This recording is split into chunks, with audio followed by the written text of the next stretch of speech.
So welcome back, everybody. This is the Vocational Science of Freedom all-day law class, of which we're covering the Vocational Science of Freedom Status Doc set and what it does and the presumptions that it rebuts. We're going to now start off with the first handbills.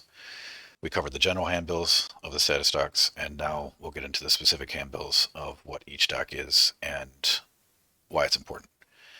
So the first document that you'll do is called the seal notice, and it's declaration, establishment, publication of house seal, or seal notice for short. It's a declaration at law, a juristic act, and establishment of publication of your house seal. It also serves as public notice of the foregoing in the same document.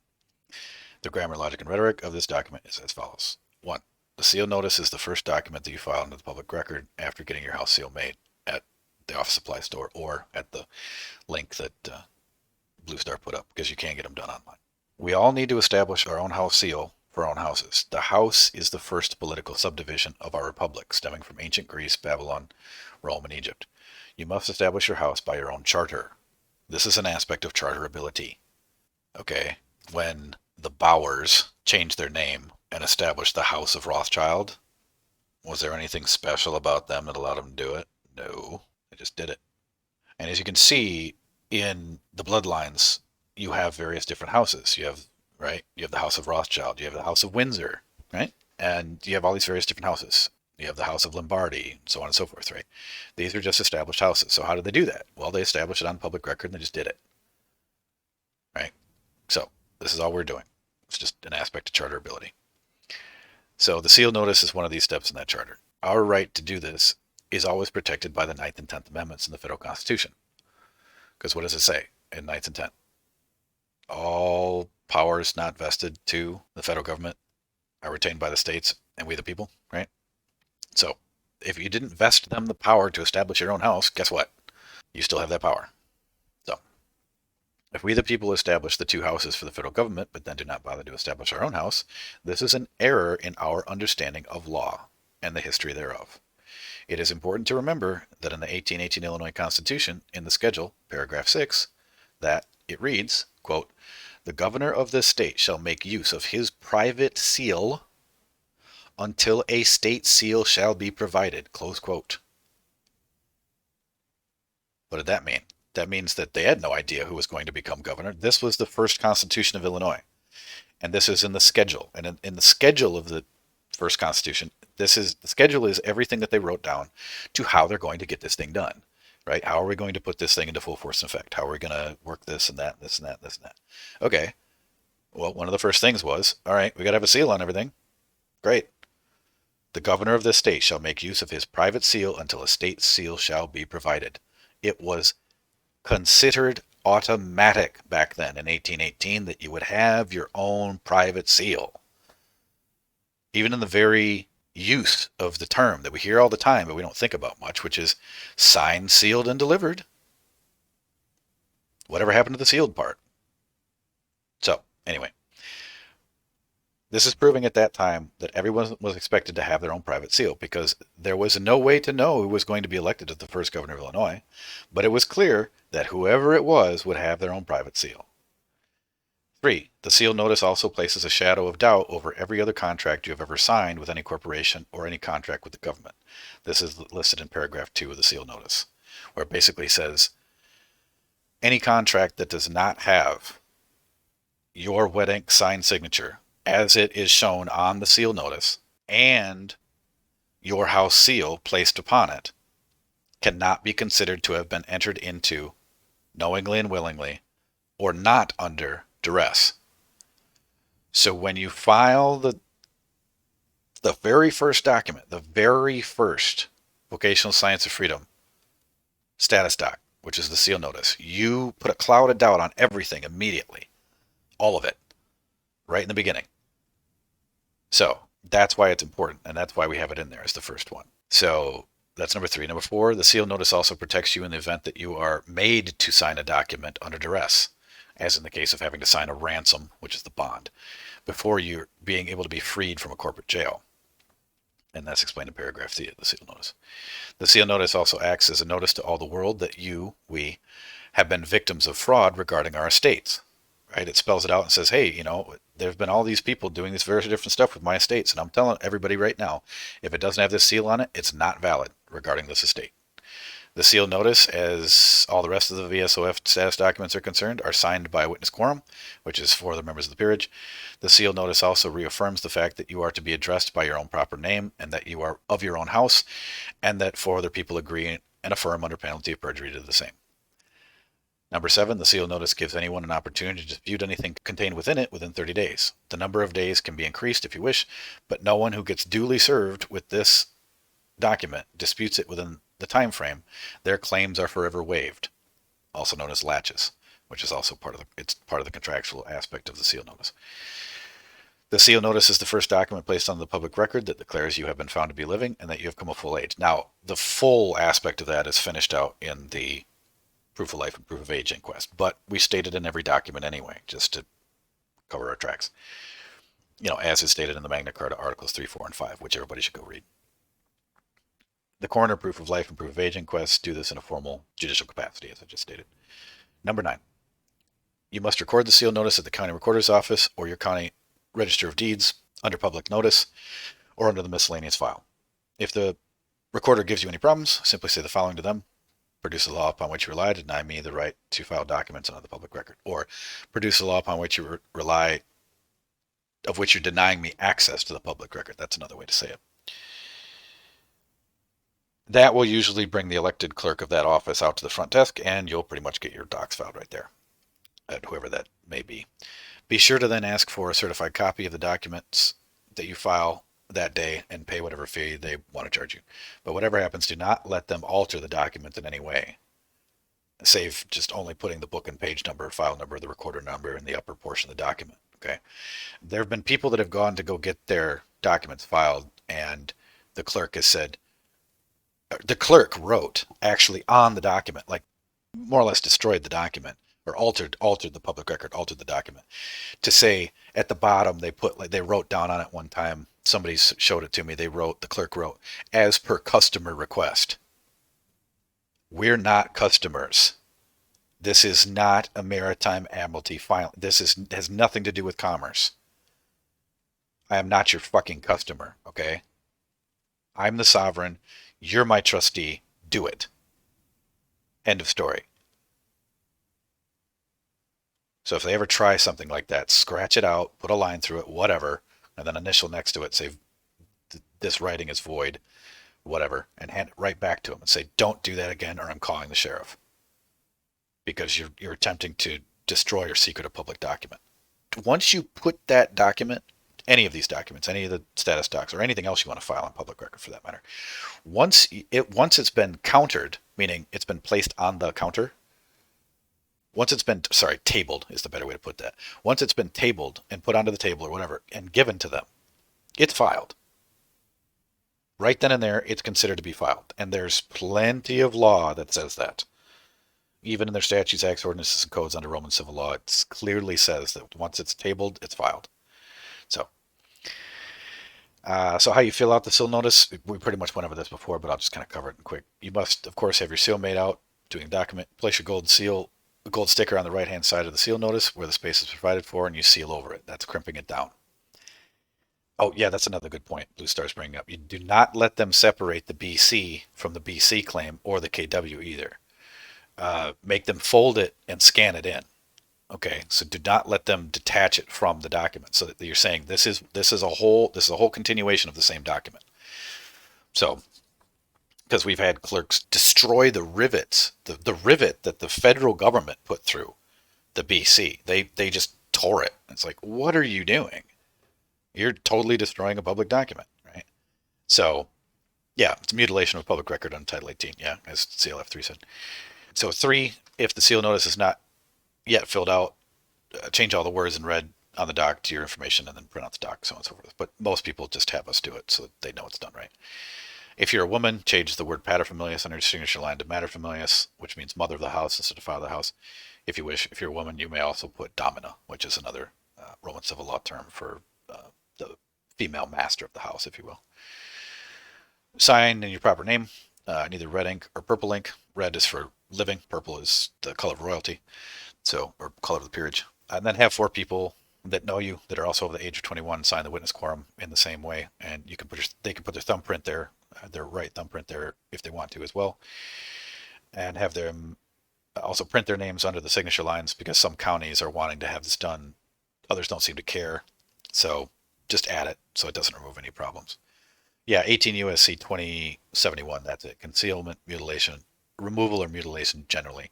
That's the code that tells them they can't do that. They can't alter your doc. So, and then you can place a postage stamp, as I said, in the last page in the back right-hand corner of the seal notice if you want. Sign your name over it, as stated before. And you can also put your right thumbprint there as well, if you like. So, but that's just on the final part. You don't have to put your thumbprint if you don't want to. That's all right. That's the handbill for the seal notice. And let's now go on to the coroner appointment. So the VSOF Status Doc handbook for the coroner appointment. So what is it? The coroner appointment is the doc needed to appoint to your own house and to your own court of record a judicial coroner. A judicial coroner is an officer that is able to conduct judicial inquests and inquiries and inquisitions into matters of life and limb. The problem is that we are seen as dead and lost. Because of this, there needs to be a properly held inquisition in a court of record to find that we are not lost, nor dead, nor incompetent to handle our own affairs. The only officer of a court in history that has done this is a judicial coroner. There used to be judicial coroners in all of the counties of America. That's what they always used to be. They always used to be a judicial coroner. Now, if you ever had any problem with the sheriff, technically, under all state law, you can still go to the coroner and have the coroner serve the sheriff, because that's who's supposed to serve the sheriff. The coroner and the sheriff are supposed to be the balance of power in the county. If you got a problem with one, you have the other one serve them. Or if you have the problem with the other one, you have the other one serve them. That's what they used to, still are technically, to be. But now they've tried to shuffle this understanding of the common law away from us, and they've tried to just replace it with what they now call medical examiners. The point is that we have the right to staff our own court with whatever officers we wish to.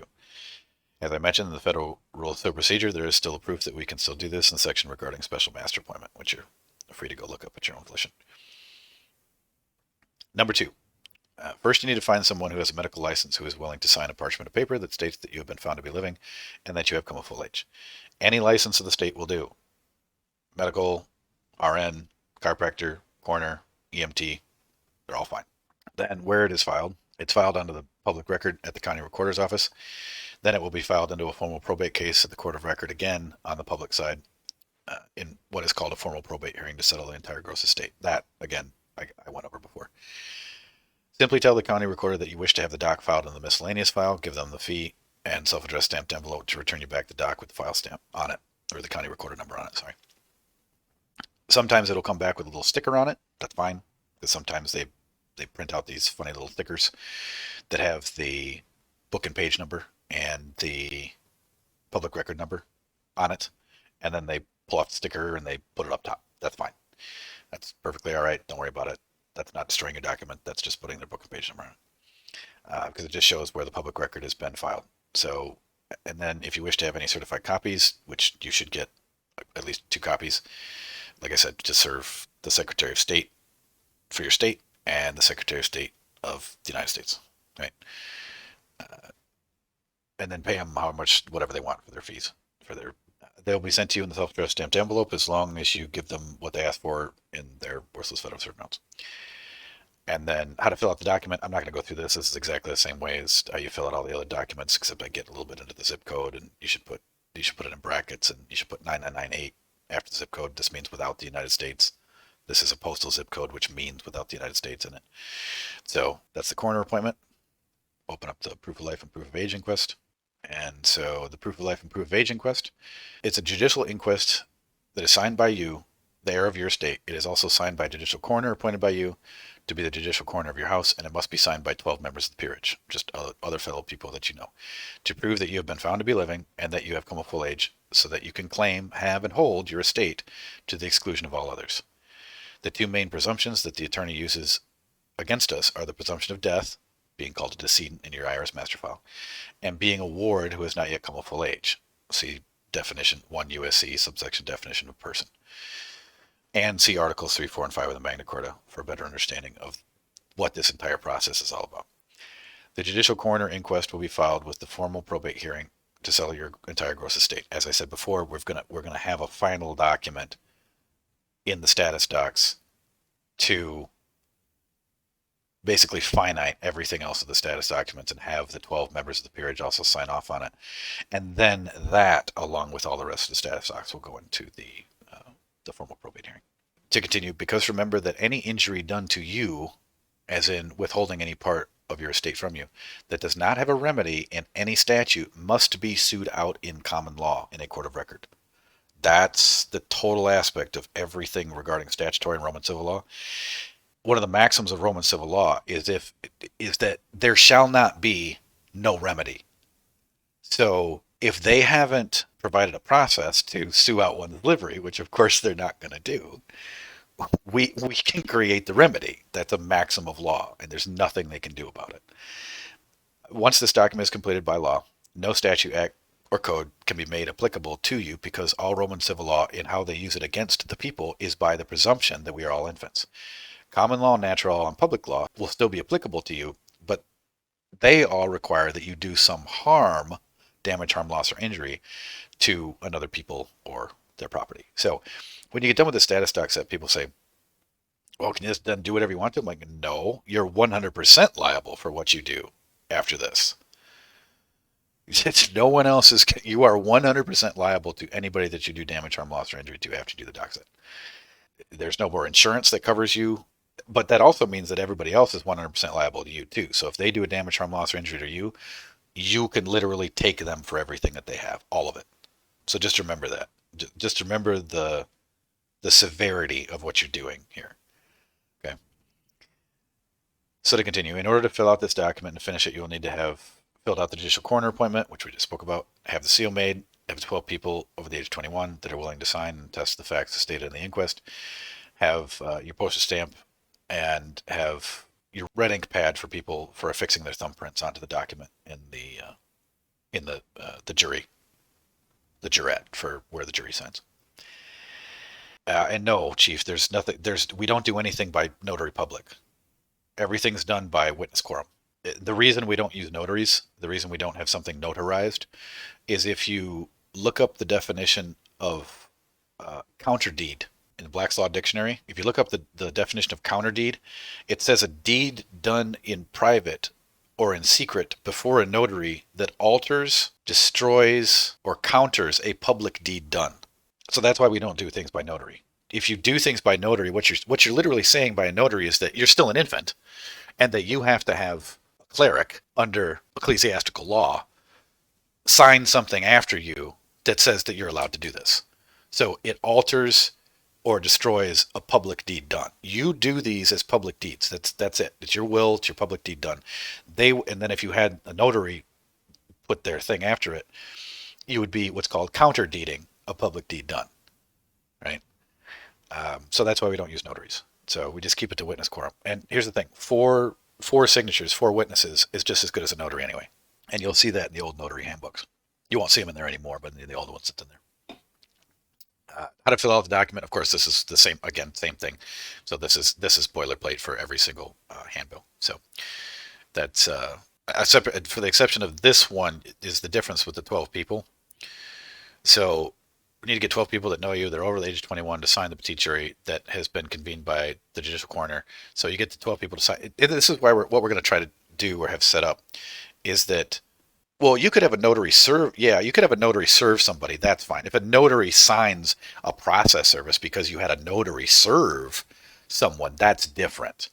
If you use a notary as your process service or as your process server, that's entirely a different matter. He's using his own notary seal to say that he served something. So yeah, okay, that's a good point. That would be the one time where, okay, fine, yeah, you could have a notary sign something, but they're not counter deeding your deed done.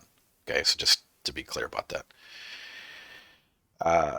So anyway, back to the 12. So you get the 12 people, and this is why we're talking about having maybe 2 times a year, maybe one out west and one Midwest, where we can have a meeting scheduled twice a year where at least 12 people get together. And here's the thing, when we set up these meetings, because they're going to be so far out, people that have difficulty to find 12, what we'll do is we'll have them do a voice and audio in a live streaming in on Zoom or whatever we decide to pick, doesn't matter.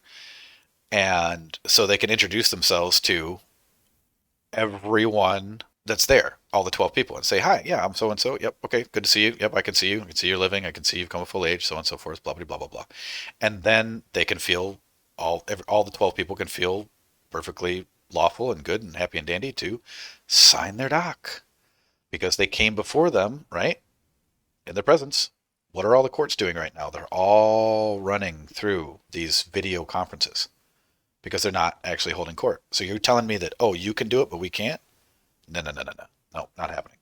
So we can do that twice a year to have basically signature classes, right? And I'll be happy to do a full day's class on whoever wants to come. So we can do a whole class, and then during the time of the class, like half of the day will be spent signing everybody's docs, and then we'll put them into the self-addressed stamped envelopes, and we'll mail them back to everybody, and that will be how they can get their jury.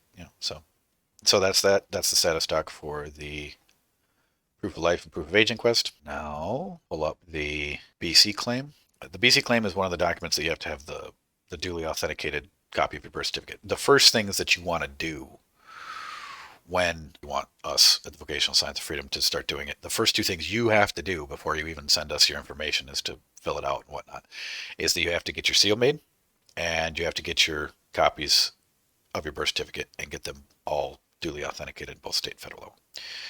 So those are the first two things you absolutely have to get done. And then third, I would start working on finding people to sign your docs until we get around to establishing and organizing these signature classes like I previously mentioned. So the reason you have to have your birth certificate authenticated from the state and federal corporations is because of the little block of law that appears on the federal authentication. It says that this copy is as good as the original and can be used as evidence in any court as being as good as the original. This is very important because the original, to the best of our knowledge, is sitting in the DTCC in New York City as a special deposit of your entire estate that no one has ever come forward to claim until now. So you will file this document in the county recorder's office as is done with all the other VSOF Status Docs. How to fill out the doc, of course, that's more or less along the same way of what we were talking about before. The BC claim is a very straightforward document. There's more law in it than anything else.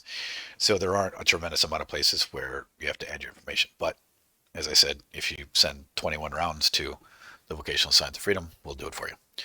And we'll send you all back to you and email it to you as soon as we're done. And then all you have to do is get your signatures on it and put your seal on it and then go record it. And that's all, and your thumbprints. And that's all you have to do once we get it done for you and get it back to you. So that's just a little blip on the BC claim. Very simple. That's a good point, Chief. You do not want to get it apostilled. A lot of the states, there are some states that have gotten so communist, so Khazarian mob that they literally say, we won't authenticate it. We'll only do an apostille. Well, Colorado is one of those states. Well, fuck you. Just do the apostille because when you send it into the feds will put an authentication on it if you demand that it be authenticated. And the federal block of law that's on okay, so we've got a whole mess of them then. Okay. Surprise, surprise that it's all the communist states that are doing this. Is that a question anyway? Yeah. But yeah, I don't really care about it because I'll show you here. Might as well just pull it up now and I can throw it in the doc set or throw it in the status docs. I'll show you what comes back. Okay. This document is pretty much, and here I'll just copy and paste this in class docs as well. This is exactly what it looks like, with the exception of possibly this number would change. But this is what it looks like when it comes back from the State Department. I put this out and formatted this exactly how it looks. Now this comes in what this will come on will be it'll be a thick brown piece of paper, and you'll feel the texture of it. And then right here, this big part right here, there'll be the seal of the United States of America right here, like in this whole big. It actually takes up this whole section. But this is before when John Kerry was doing it. This is the block of law issued pursuant to such and such state, 1798. Yeah, they're still having to go back to the aspects of the common law and the Judiciary Act. Okay. So this is showing you right here that all this stuff is in still full force and effect. And then it gives you a bunch of these U.S. codes, and one of them, an aspect of being also the Rule 44 of Federal Rules of Procedure, saying that this document, now because it has this on it, is as good as the original. So that's why you get it authenticated, so that you can then have literally a title to you. You're literally now holding the title to you. Then you attach the BC claim to it. We establish it onto public record. So that's why you get it authenticated. So it's that little block of law in the lower hand corner, which you guys could feel free to download this doc and then take a look at it and look up all this law, because it is quite interesting. So, okay, so let's move on to the handbill for the rescission of power of attorney. That's the next one on the list. Okay, so handbill for the VSOF revocation of power of attorney. Line that states, said a state was registered without my knowledge or consent with the state of blah, blah, blah, and whatever. That date is not your birth date. And again, if you have us take care of it, you don't have to worry about this particular little line. But people were getting slightly confused as to what was the date that you put in that specific line. And it's not your birthday. It's the date on your BC that it says when it was registered with the Vital Statistics Office. You get a quorum sign, and then you seal it with your own house by putting the gold leaf sticker on the paper, as stated. And then they can put it in the miscellaneous file, as stated before, and instructions to the clerk of the court. Here's the other thing that I got to say about all of the status docs, which I give everyone, but I don't fill out, is that I'll give you cover sheets. I give everybody cover sheets for every doc, because some county recorders, they demand that you place a cover sheet onto whatever it is you're filing. So in doing that, it'll just say what the doc is, who created it, and a few other things. So it's a very simple front cover page. But on top of that, or just filing it with it, or if you mail it in, just create a document that says instructions to the clerk of the court, or instructions to the county recorder. Actually, that's a county recorder. File on, this is if you're filing it into a case number, you'd say instructions to the clerk of the court. File on demand and case number, whatever the case is. Thank you for your time and attention to this matter. Sign it and seal it. That's it. Now, when you're sending it off first to be filed at the county recorder's office, you could put something like this in and say, instructions to the county recorder.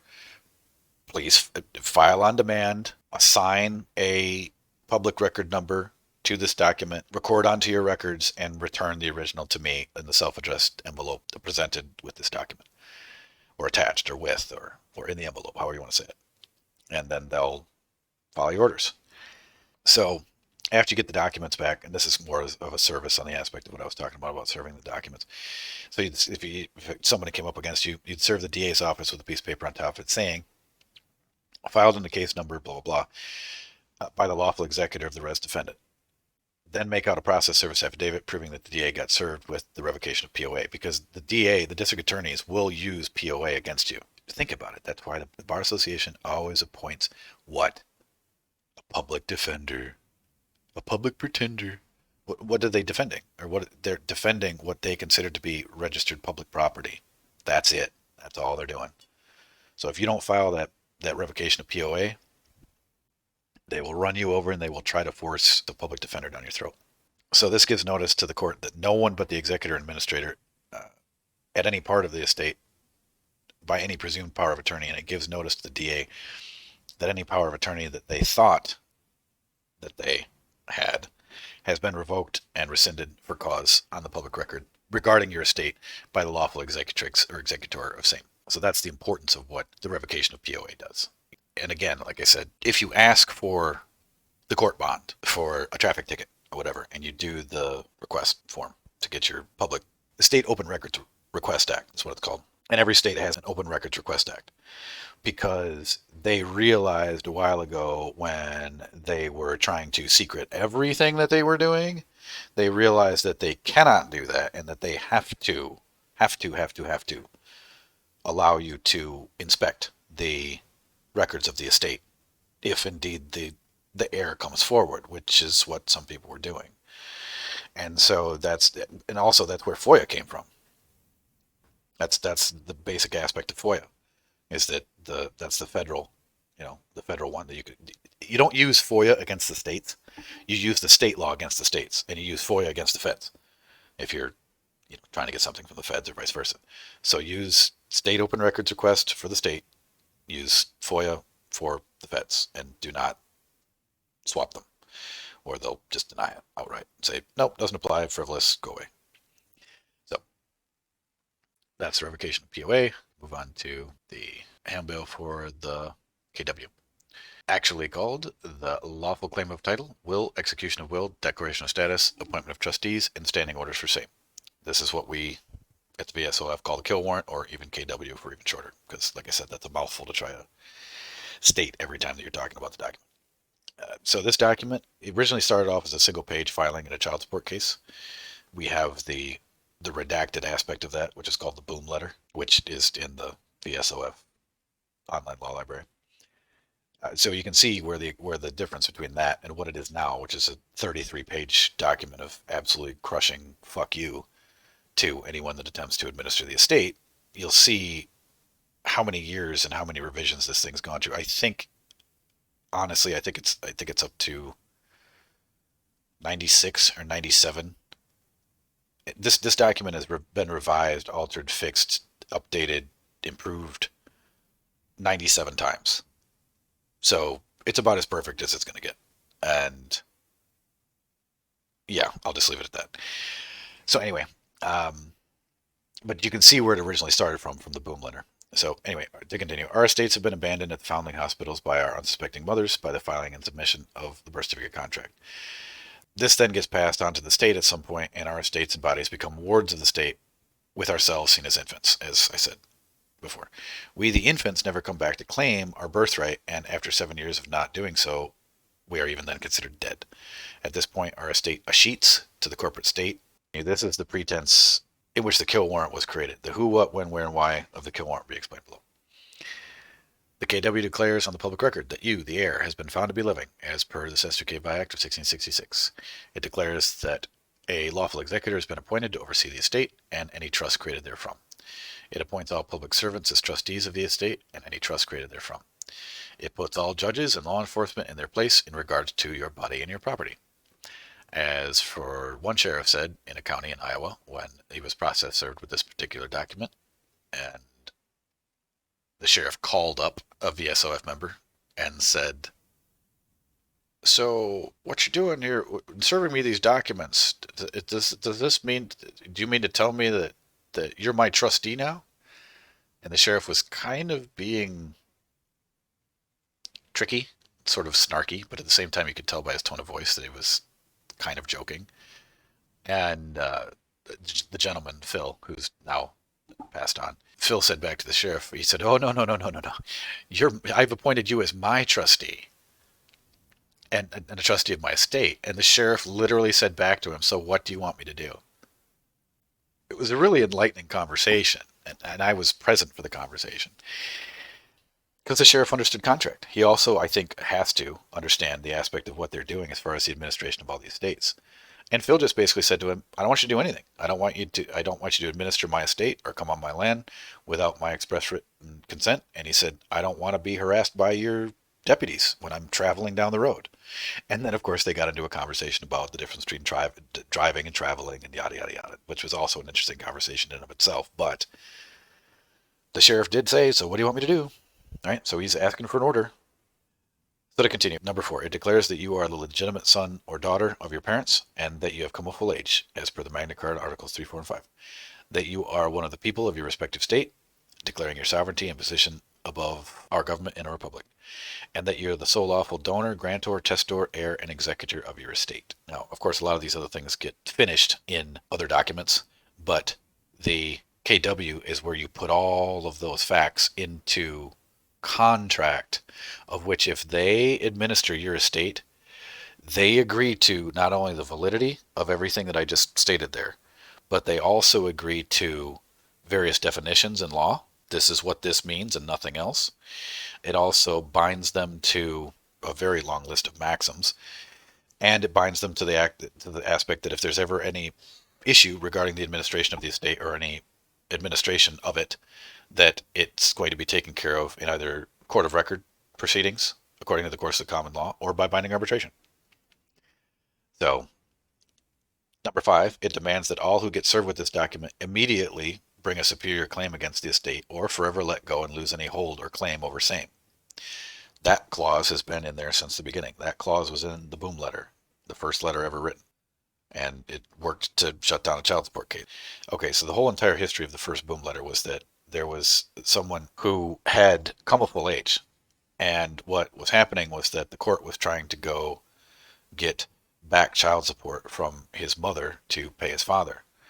And he caught wind of this and he said, okay, screw that. What pissed him off was that they tried to call him an adult child in the paperwork that he sent his mother. And so his mother showed it to him and he's like, what? They're calling me an adult child, right? So he's, okay, screw that. So he wrote the boom letter and basically threw him under the bus and said, okay, I've come of full age. I'm the sole lawful and heir of the estate.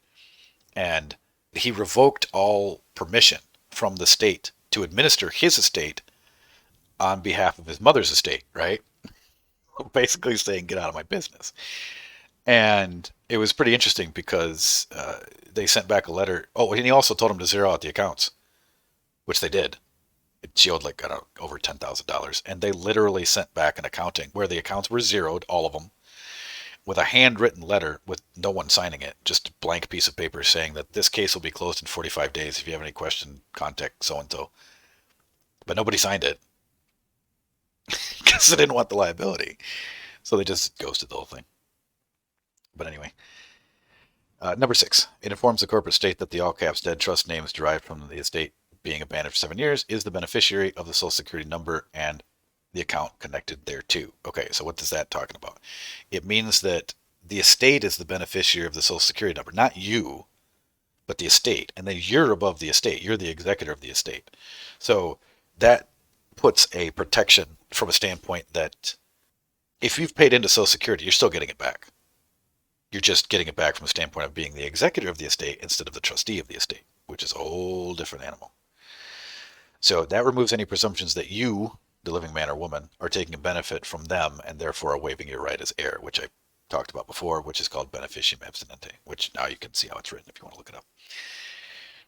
Number 7, it declares by executive order and forgives, discharges, annuls, terminates, and disavows any charge, libel, lien, appropriation, accusation, debt, policy, or bill against, towards, or regarding the estate or trust by any trustee or third party, nunc pro tunc ad infinitum temporis, which means from wherever in the past to wherever in the future, and orders all trustees named and appointed therein to do the same regarding the estate and trust. This wipes out all corporate charges on the estate, period.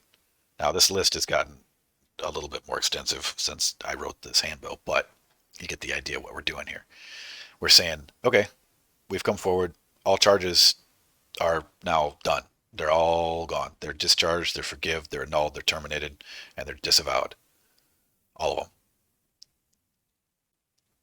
If you got a problem with that, you can come talk to me because I'm the executor. It gives standing executive orders to the appointed trustees as to what to do with anything regarding your estate, including but not limited to a full accounting of everything belonging thereto. See, they're holding our stuff. And as you recall, in the Edward Mandel House quote, he says, we shall hold the security interest over them forever. Well, guess what? Once you do this, they don't have any security interest anymore. You stripped them of it. You stripped them of their color of law. They don't have it anymore. Done. Now they have to face you as the heir and the executor. And that's not something they like to do because they don't want to have that full liability. Number 9, it appoints a specific first trustee to inform all of the trustees of the document and their appointment. We usually appoint the Berth County Probate Court as the first trustee. There's been talk about possibly appointing the first trustee as the Secretary of State, but I still think it makes more sense to appoint the first trustee as the clerk of the court and the court itself as first. Basically every member and every officer of the court of the probate court in the Berth County. So that way you control everything from the beginning. So because that's where it starts. That's where the problems start. They don't start on the state side with the registration of the BC in the state records. They start with the probate aspect of it on the county side. Okay, so you can't get to the state side but through the county side. As you can see when you follow the record, they go through the county first, the county public record and the medical records. It goes through them first before it gets to the state medical records. Okay, so anyway, that's why we keep it as the first trustee as being the probate court of the first county. So number 10, it requires that all appointed trustees who administer the estate thereby bind themselves to the contract and agree to put up a $300 million bond for potential fiduciary malfeasance of that trustee. And if they fail to post that bond within 120 days of their binding actions, which bind them to the contract, they agree that the full amount of the bond is owed to the executor and that the executor can sue them for that amount of the bond in a court of record or in a binding arbitration proceeding. That's where you get total control over them, because you're only giving them so many days to do this. And 120 is plenty as far as I'm concerned. I'm not going any farther than that. There's no need to go any farther than that. They should have all this stuff ready to go anyway, because they should be sitting and waiting at their door for the heir to show up and say, gimme.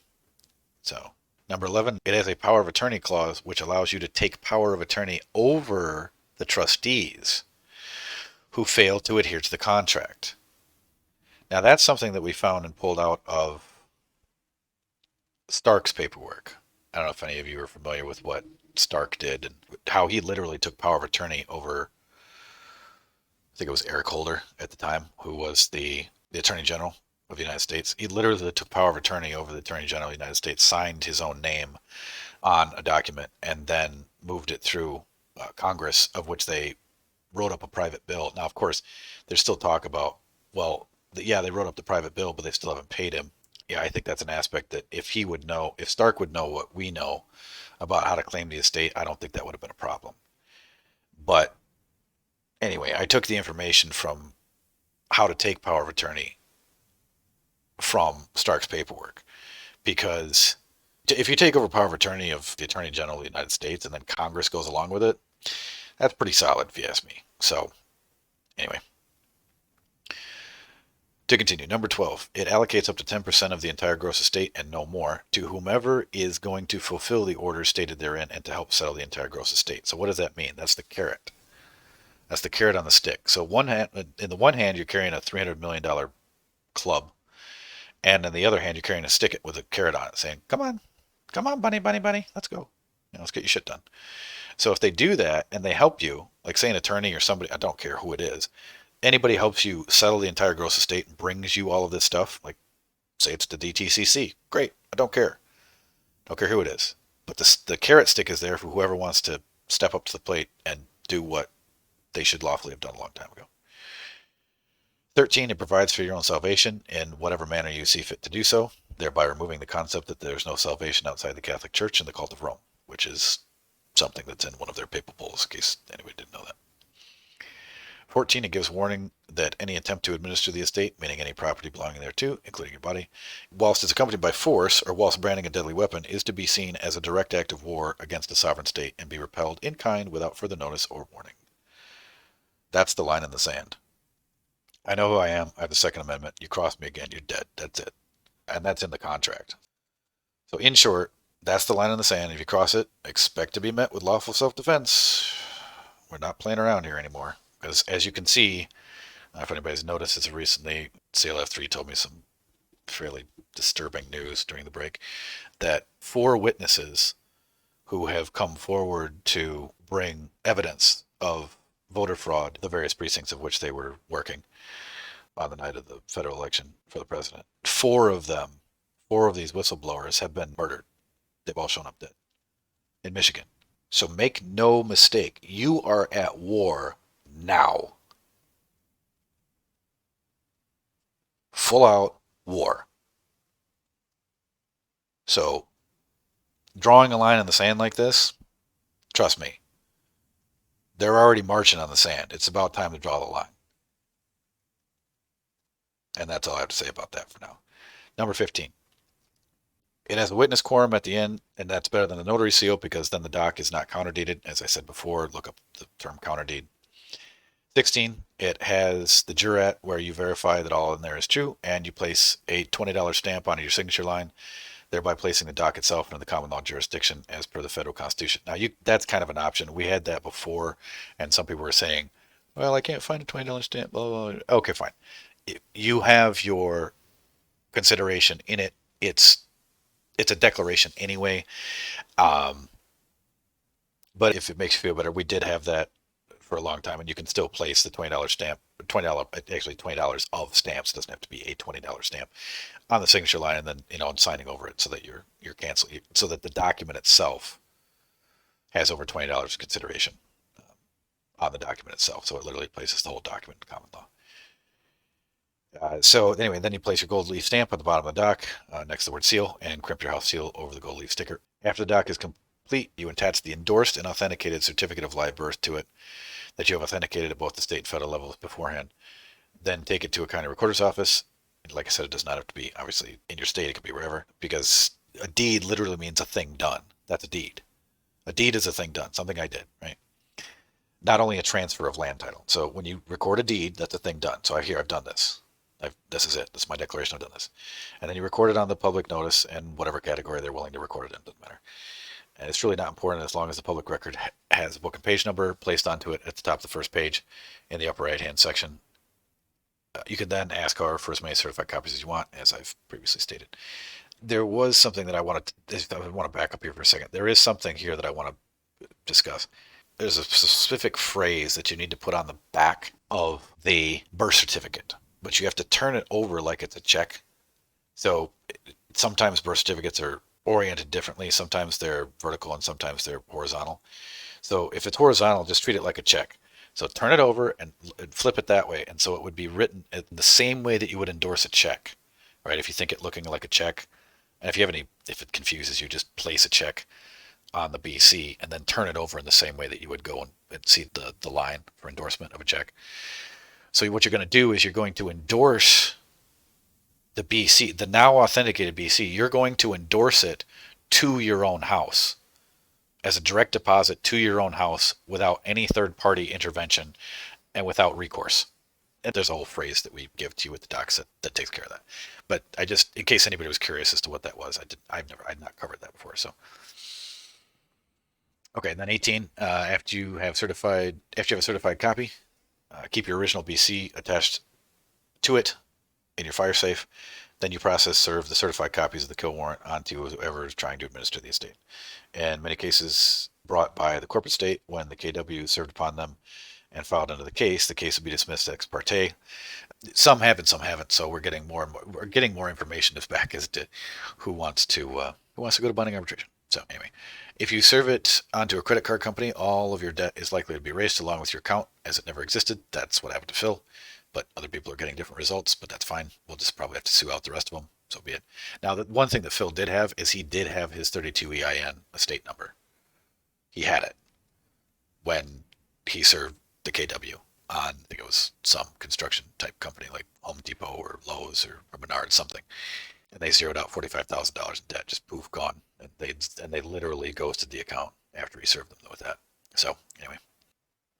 No, you don't pay to the order of, as far as the BC is concerned. That's not what you're doing. It's not pay to the order of. What you're saying is you're making it as a, because you can special deposit any check, or you can write on the back of the side of the check. Basically, what the endorsement is the instructions of the holder of the instrument, what is to be done with it.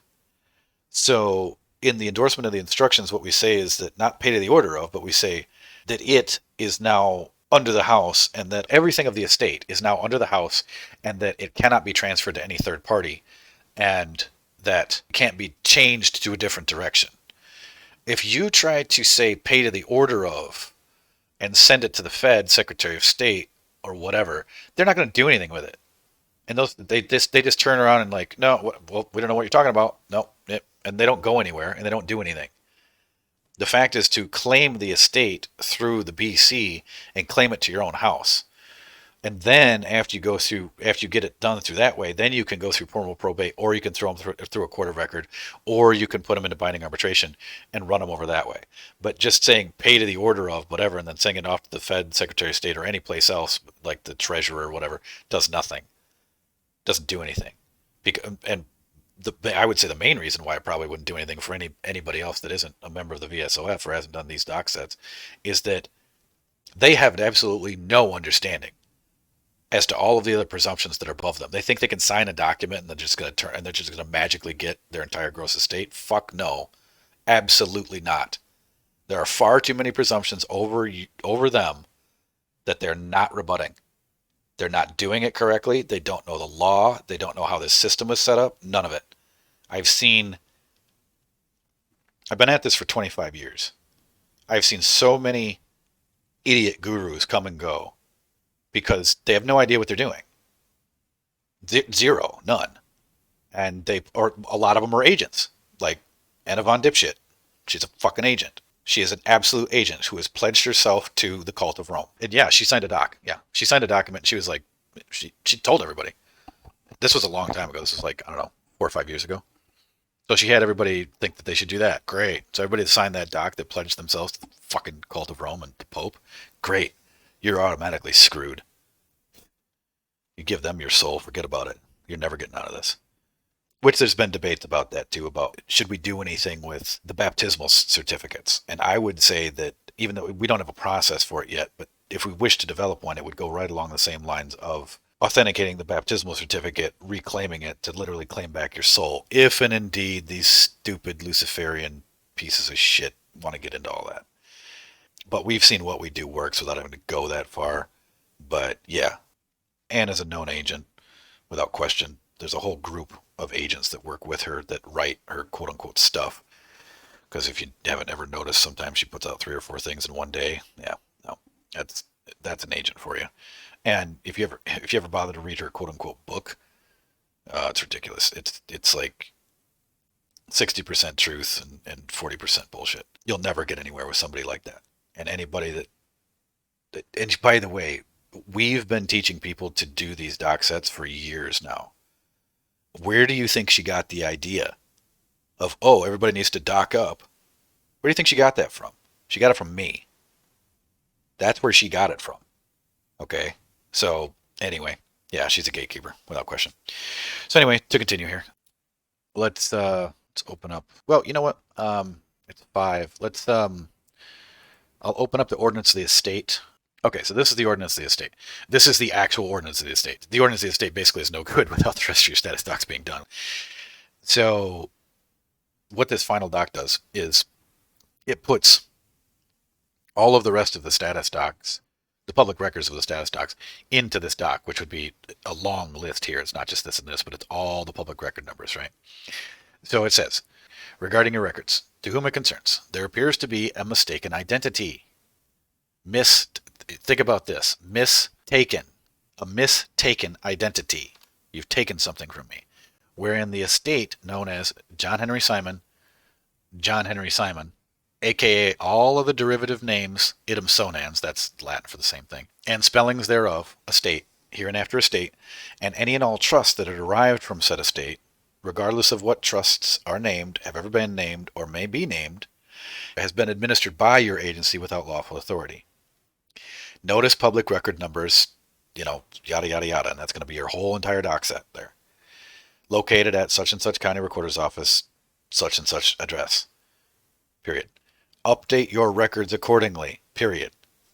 If you would like to contract further with the estate executor, then state your proper name, which should be just John Henry, or John Henry, John-Henry, House of Dover.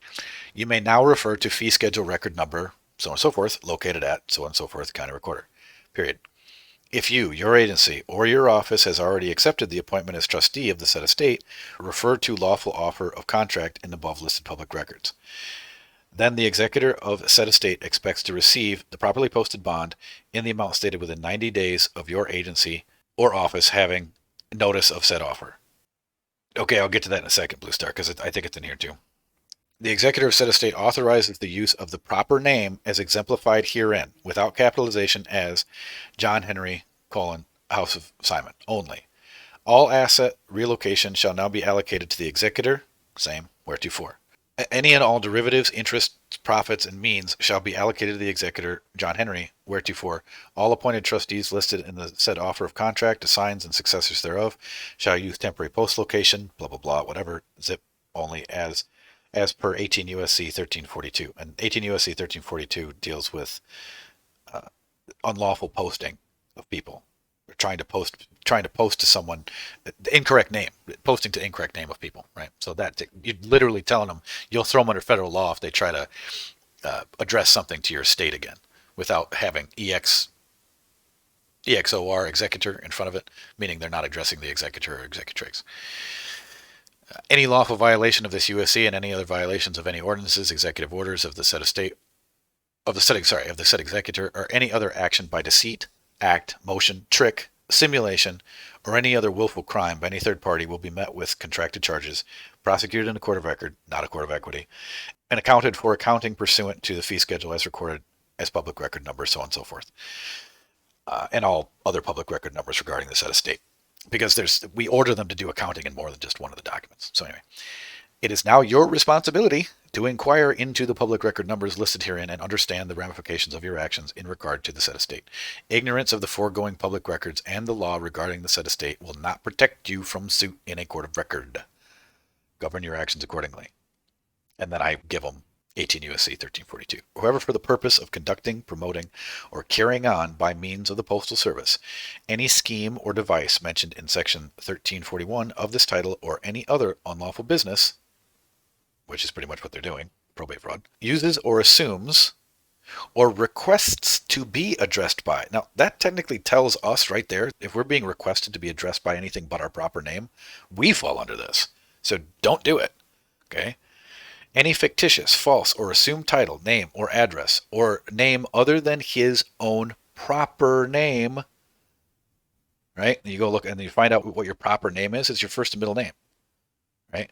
Roman civil law, the full name is first, middle, and last. Your proper name is your proper name. That's your first and middle name. And then your name of your house. So what's your proper name? John Henry. I'm of the house of Doe, or whatever. That's it. That's how you're supposed to do it.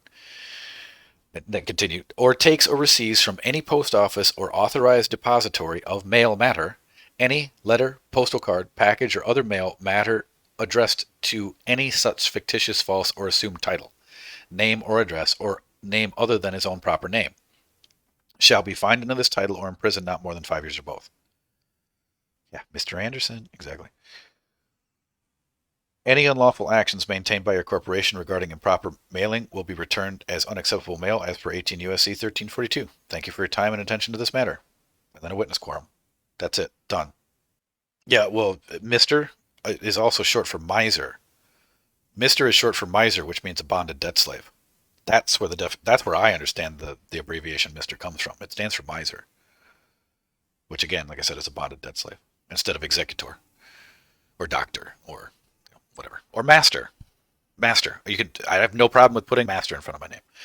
In fact, I being the son of an Englishman, I used to have Christmas mail come to me about this time of year from some of my relatives that were living in England, and because I was the firstborn son of my father's house, every single one of those documents and every single one of those packages was addressed master in the beginning of every single letter and every single package that came to me.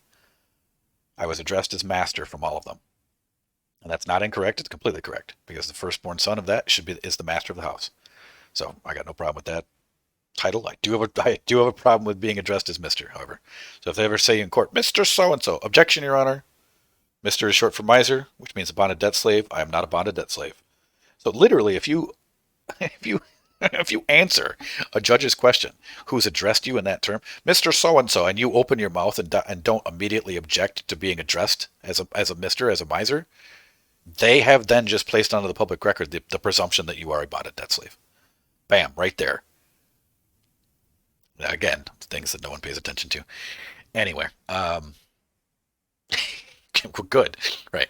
And once you put it onto the record once, the objection's there, it stands, unless someone overrules you, or if the judge overrules you. And if he does overrule you, then you say exceptions. But we'll get into the court stuff later. So yeah, let's break. Let's go ahead and break now for dinner. So that was the ordinance of state. And then when we come back, we'll get into the special master's appointment and the marshal appointment.